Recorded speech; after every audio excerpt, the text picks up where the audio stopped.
What's good, YouTube? It's your boy Quinn Wade Basketball Analysis coming to you. Y'all wanted to see the Pacers and the Heat. Somebody gave y'all those two rebuildings right now. So the Pacers we gonna do first. This team was one game away from making the playoffs, so I didn't want to do it because we all know Lance Stevenson was gone. Paul George came back and was making buckets and hit some clutch shots.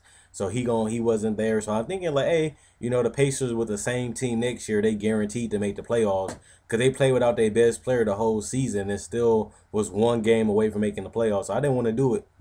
But the Pacers got a lot of stuff to do, so that's what made me do it now. I think for them to guarantee a playoff spot, I agree with Larry Bird. They need to speed up the tempo because they only scored 97 points a game. Even with Paul George and Lance Stevenson, they still had a stagnant offense. They still struggled to score the basketball. And Roy Hibbert just ain't the answer. He inconsistent. He doesn't dominate. He's 7'2". He's tall. He's big. He's a big tall body, but he just didn't maximize his skill set. He showed us glimpses of what he can be when he played against the Miami Heat, but that's the only series he ever played good in to me. Like when he go against the Heat, cause they small, he dominates, but he don't dominate on a regular basis. I know he was a two-time All-Star, but that's mostly because he was a center, and that was mostly because of his defense. He maximized his defense as a center, but he didn't maximize his offense. He got some hooks, he got some post game, but he just don't do it consistently enough. So I'm thinking if Roy Hibbert is the long-term solution for the center spot for the Indiana Pacers. That's the first thing I'm looking at. Is he gonna be there for the next couple years? Because he's almost back a free agent. So I don't think they're gonna re-sign Roy Hibbert and he gonna be in his 30s. I think they got to get a better, more consistent shooter, at least a shooting type of center like Marc Gasol, at least one that can shoot and at least score some points consistently. Because Roy Hibbert just a lockdown defender. David West. They're going to have to figure out what they're going to do with David West. He got at least one or two more seasons in him, but his contract is about to be up.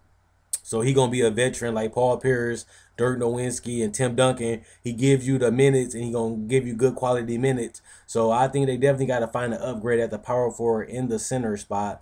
The small forward spot, we know Paul George, he showed glimpses of what he can do when he came back, had some clutch bucket. He took the ball. He can shoot. He was playing good when he came back, and his defense was decent. So once he get catched up, he got all summer and stuff to work out and get better and add more to his game. So I'm suspecting big things for Paul George next year if he can stay healthy. Now, in the point guard, that's another situation where the Pacers got a lot of mediocrity going on. Mediocrity in the power forward, the center, and the point guard.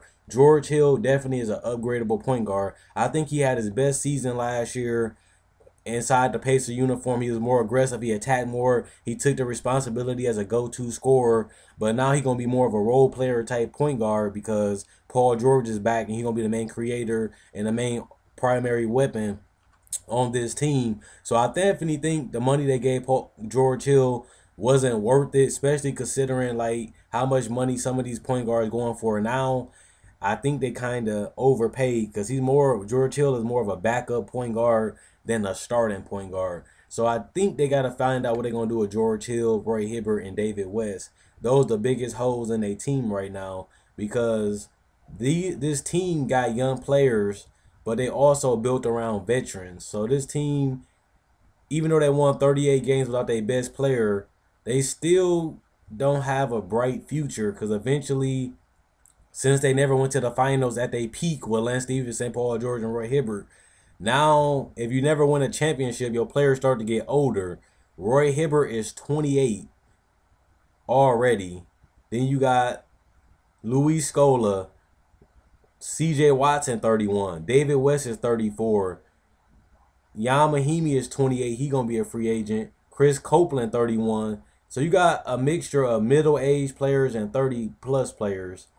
And Paul George is 25. So they're going to have to figure out something very quick with this team. Is they going to build around Roy Hibbert? They said that Roy Hibbert might have to get a different role. I was reading an article. They were saying that Roy Hibbert, they might not do how they've been playing their game. Roy Hibbert going to have to expand his role or get a lesser role.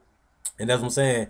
They might have to figure out what they're going to do with Roy Hibbert. They're going to trade him. They're going to try to get rid of him. They're going to try to put him on the bench and run a smaller lineup because they do got to figure out how to score more points Because that's what's really been hurting them in the playoffs against the Miami Heat and a team that come out the West. Yes, they got lockdown defense, but they just can't score enough points to make up with the defense. You can stop them from scoring, but if they still outscoring you enough, you always going to lose the series. And that's what's going to make them a contender. Yes, Frank Vogel is a good defensive coach, but can he, like Tom Thibodeau, can he get the offense good enough to make up with the defense? Tom Thibodeau made strides, but they were just too stagnant, and it still was ugly offense against the Cavaliers. The Cavaliers pretty much shut down everything they did. The Bulls didn't even score 100 points the last 3 games in that Cavaliers series.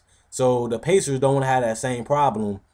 And I agree with Larry Bird for wanting to speed up the team and get some transition baskets, get some steals, make their defense come into offense more, attack the paint, getting their sets earlier. I like them, see them speed it up and definitely get quicker so they can score more points. And like I said, you got a player like Paul George, who athletic and long and big. You want him to get out, get some easy basket, attack the paint, get some easy layups, because Paul George is more of a jump shooter in his offense. Same with Lance Stephenson. Lance Stephenson was at his best when he was going to the paint, not when he was shooting jump shots like they're doing in Charlotte. He can't shoot that good. That's why he's struggling in Charlotte, because they don't have that floor spacing for Lance Stephenson to get to the basket.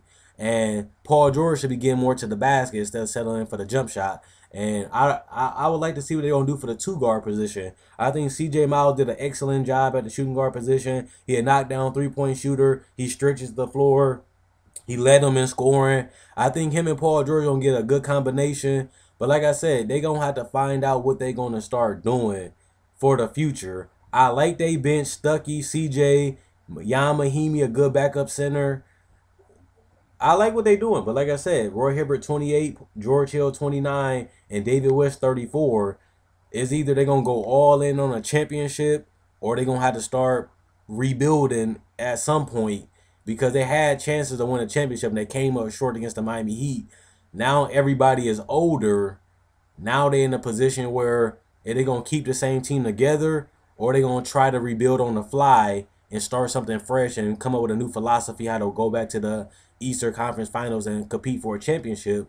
Because we already know the Bulls going to be there next year if they get Jimmy Butler back. We already know the Cavs going to have Kevin Love back. We know the Atlanta Hawks going to have the same coach, and they're going to have a chance to make some trades and go in free agency and get some new players. So we know the Hawks going to be good. We know the Cavs and the Bulls going to be good. We know the Miami Heat has a chance to be good. But now can the Pacers get back to being a dominant team in the East with the team they have together? And I don't think it's possible. I think they do need to make some changes and make some trades to make this team more competitive and more offensively capable. They got the right pieces already, but the coach, Frank Vogel, haven't put it together. They got the shooters, they got the post players, they got the slashers, but it's still, offense is still 97 points a game. So they're going to have to figure out their offensive end if they really want to compete for a championship. They got the defense, they don't got the offense. But now, for the trades, they need to find a better shooting guard and a better point guard mainly. If they can package a first round pick in George Hill, or package their first round pick in some of their role players for somebody that can come in and play the 2-guard to help out Paul George, or maybe they can package Roy Hibbert in the first round pick for 2 players, a good point guard and a decent shooting guard. They can package an all-star center with a top 10 pick and get anything they want. An all-star center, a top 10 pick will get you pretty much anything you want. Same with George Hill. His contract is tradable, and if you throw in a top 10 pick with that, they can make moves quick. They really don't need nobody out of this draft, because if they don't get a top 5 pick, they basically going to have to get a role player unless they draft a prospect, which they don't need because they're trying to compete for a championship. So in the draft, they don't really need nobody because they got the talent as on their team right now. They got every position filled with decent role players. So they don't really need to draft another role player on a roster. They really need to get rid of the pick, and they really need to focus on trading more than drafting, because they don't really need no draft. They got good money on these contracts they got and good role players that come in and get the job done. So they mostly need to fill out David West spot, Paul George, and figure out what they're going to do with Roy Hibbert, and mostly trade that top 10 pick.